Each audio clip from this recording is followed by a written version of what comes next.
الحمد لله نحمده ونستعينه ونستغفره ونؤمن به ونتوكل عليه ونعوذ بالله من شرور أنفسنا ومن سيئات أعمالنا من يهده الله فلا مضل له ومن يضلله فلا هادي له ونشهد أن لا إله إلا الله وحده لا شريك له ونشهد أن سيدنا ومولانا محمدًا عبده ورسوله صلى الله عليه وعلى آله وبارك وسلم تسليما كثيرا أما بعد أعوذ بالله من الشيطان الرجيم بسم الله الرحمن الرحيم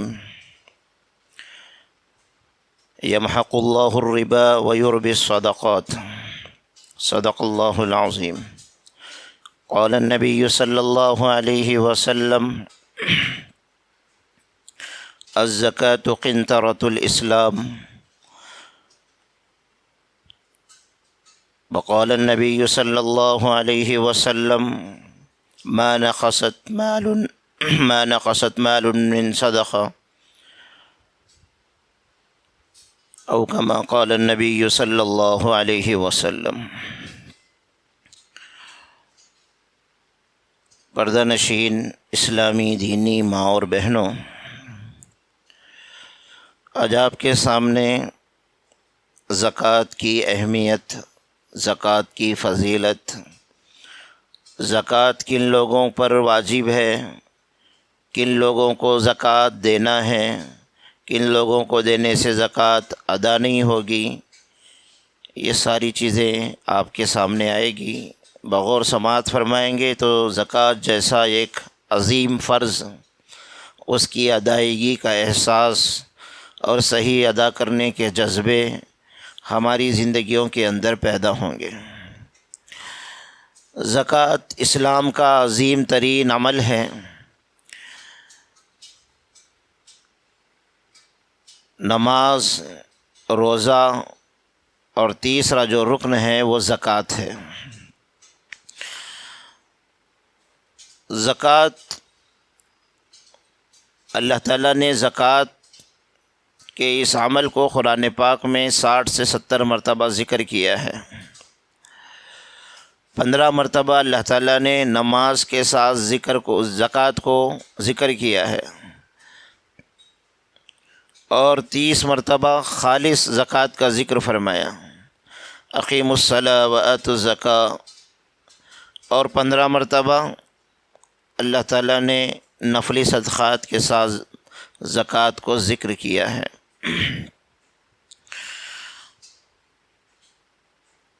زکوٰۃ اسلام کا ایک عظیم رکن ہے۔ زکوٰۃ ادا کرنے سے مالوں میں برکت ہوتی ہے۔ زکوٰۃ ادا نہ کرنے پر مال کا ضائع ہونا، مال کا ختم ہو جانا، مال پر وبا اور وبال کا آ جانا، یہ ساری وعیدیں قرآن پاک میں، حدیث مبارکہ میں اللہ تعالیٰ نے بیان کی کہ مال کی زکوٰۃ ادا کی جاتی ہے تو وہ مال پاک ہو جاتا ہے، محفوظ ہو جاتا ہے۔ قرآن پاک میں اللہ تعالیٰ نے زکوٰۃ ادا نہ کرنے والوں کا عذاب بھی ذکر کیا۔ والذین یکنزون الذہب والفضہ ولا ينفقونها فی سبیل اللہ فبشرہم بعذاب علیم۔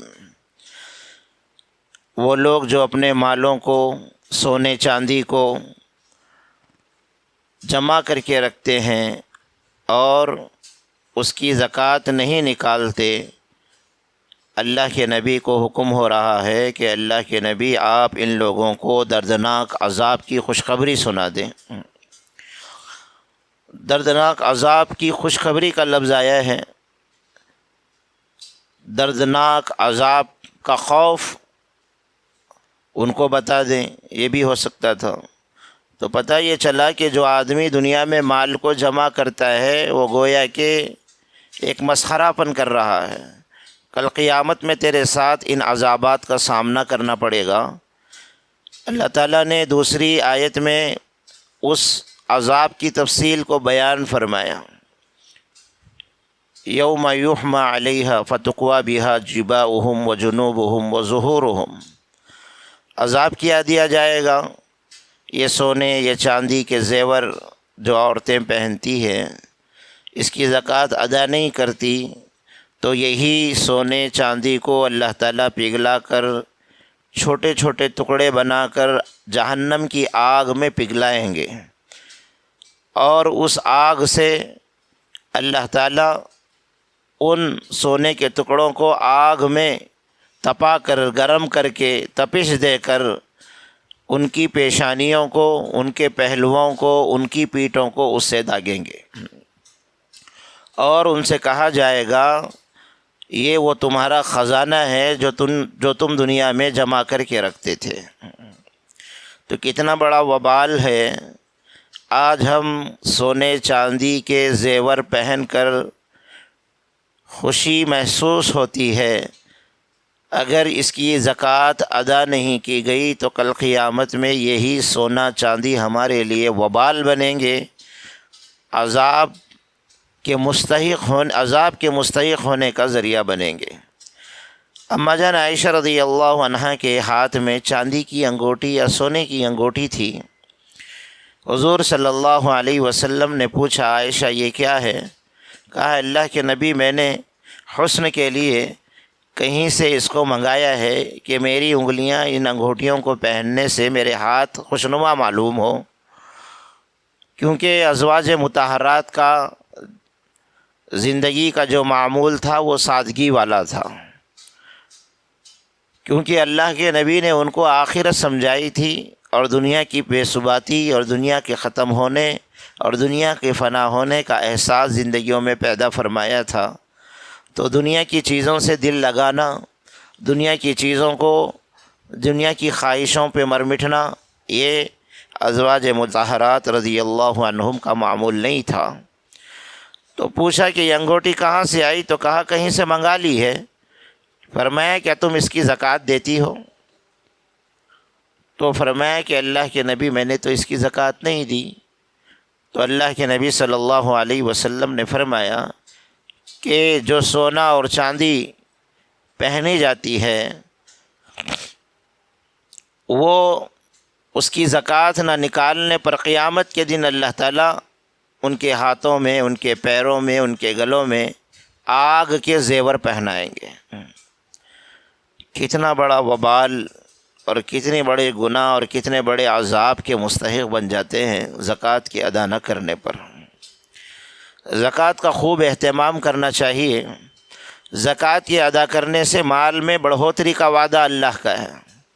ظاہری اعتبار سے نظر آ رہا ہے کہ مال کم ہو رہا ہے، 1 لاکھ پر 2500 روپے دے رہے ہیں، تو سمجھ میں آ رہا ہے کہ بھائی 2500 کم ہو گئے، 97,500 باقی رہ گئے 1 لاکھ میں سے۔ لیکن اللہ تعالیٰ فرما رہے ہیں کہ صدقہ مال کو کم نہیں کرتا، صدقہ مال میں اضافے کا ذریعہ بنتا ہے۔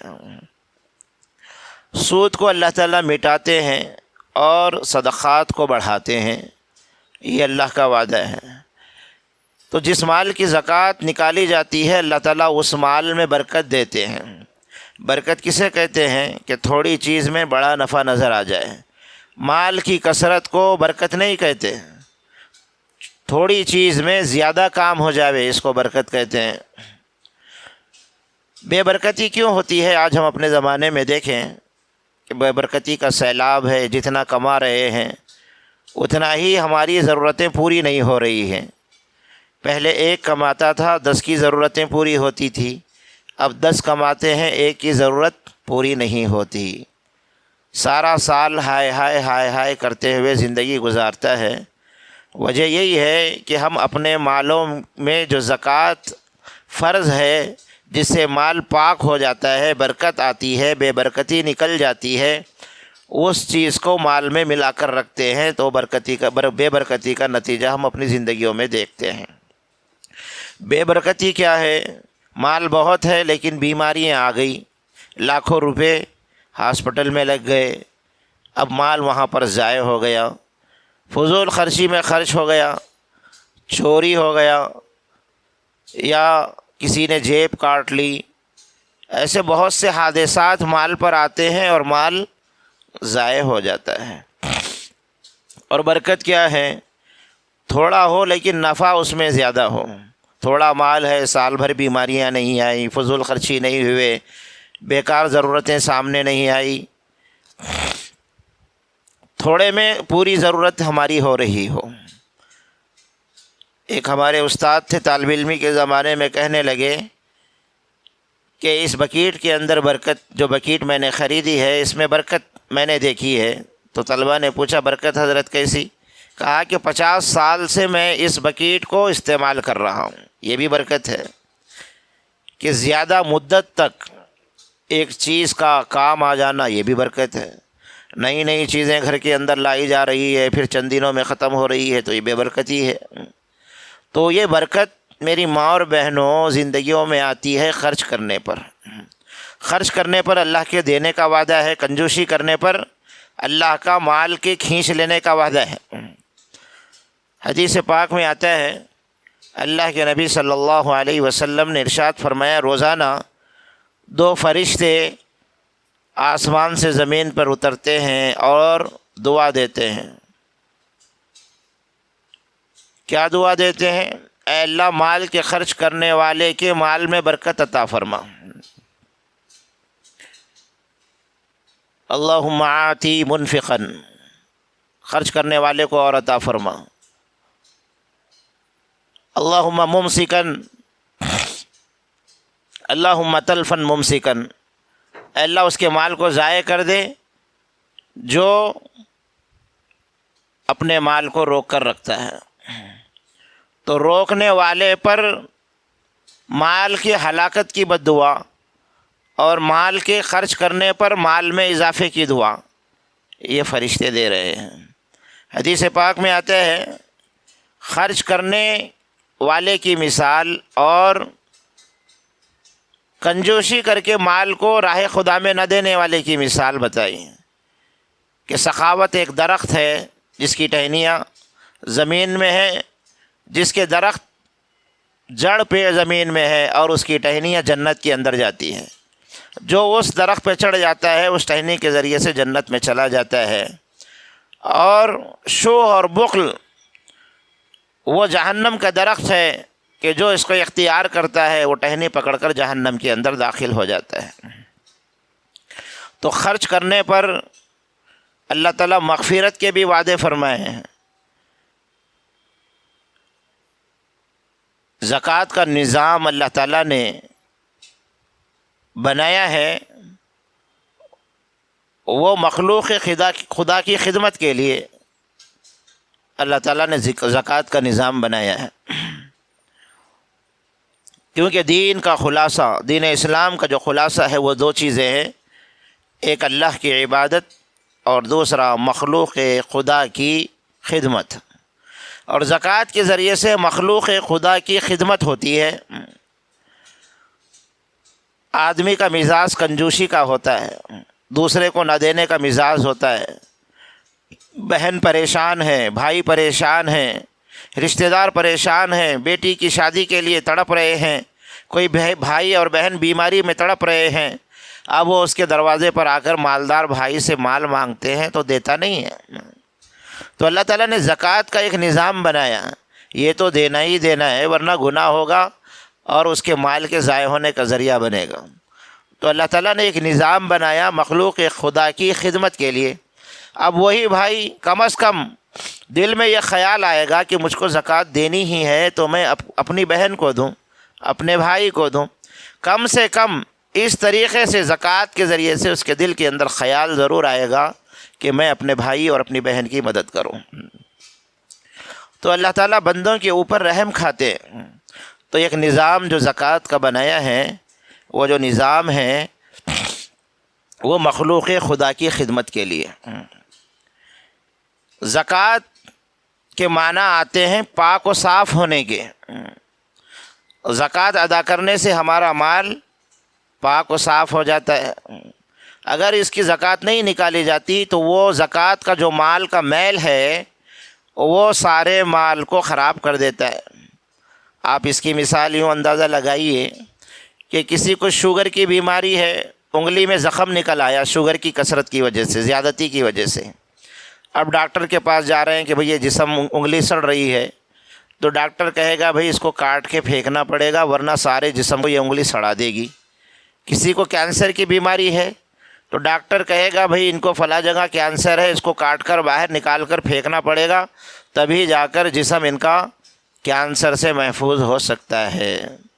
آپ ایک پھل لیتے ہیں، مثال کے طور پر سیب ہے، کہیں سے تھوڑا سڑا ہوا ہے تو آپ چاقو سے اس پھل کے سڑے ہوئے حصے کو کاٹ کر نکالتے ہیں۔ کیوں؟ کیونکہ سارا پھل سڑ جائے گا، اس حصے کو نہیں کاٹیں گے۔ اچار کا مرتبان گھر میں عورتیں دیکھتی ہیں، گوشت کا اچار ہے یا آم کا اچار ہے، مرتبان ڈھکا ہوا ہے، تو ڈھکے ہونے کی وجہ سے اس کو بھرگ آ جاتا ہے، تو وہ انگلی سے بھرگ کو نکال کر پھینک دیتی ہے، کہیں پورا اچار خراب نہ ہو جاوے۔ تو جو چیز خراب کرنے والی ہوتی ہے اس کو نکال کر پھینکا جانا ہی اس کا حل ہے۔ اسی طریقے سے زکوٰۃ یہ مال کا میل ہے، اگر اس کو نہیں نکالیں گے تو وہ سارے مال کو کیا کرے گا؟ سارے مال کو تلف کر دے گا، اس کے نقصانات اس کے اوپر آئیں گے۔ اس لیے میری ماں اور بہنوں، زکوٰۃ کے ادا کرنے کا بہت زیادہ اہتمام کرنا چاہیے۔ اپنے سونے چاندی کی زکوٰۃ کی ادائیگی خود اپنے اوپر ہے۔ آپ کے پاس پیسے نہیں تو شوہر کی منت سماجت کیجئے، چند کپڑے کم لیجئے، رمضان کی خریدی کم کیجئے، چپل 100-200 کی پہنیے، اور ڈریس جو ہے 5-5 ہزار کے بجائے 1-2 ہزار کا پہنیے۔ ان کی منت سماجت کر کہیے کہ ہمارے سونے کی زکوٰۃ آپ نکالیے، کہیں ایسا نہ ہو کہ یہ ہمارا زیور کل قیامت کے دن عذاب کے بھگتنے کا، جہنم میں جانے کا ذریعہ بن جائے۔ اسی لیے اس کا اہتمام کرنا چاہیے۔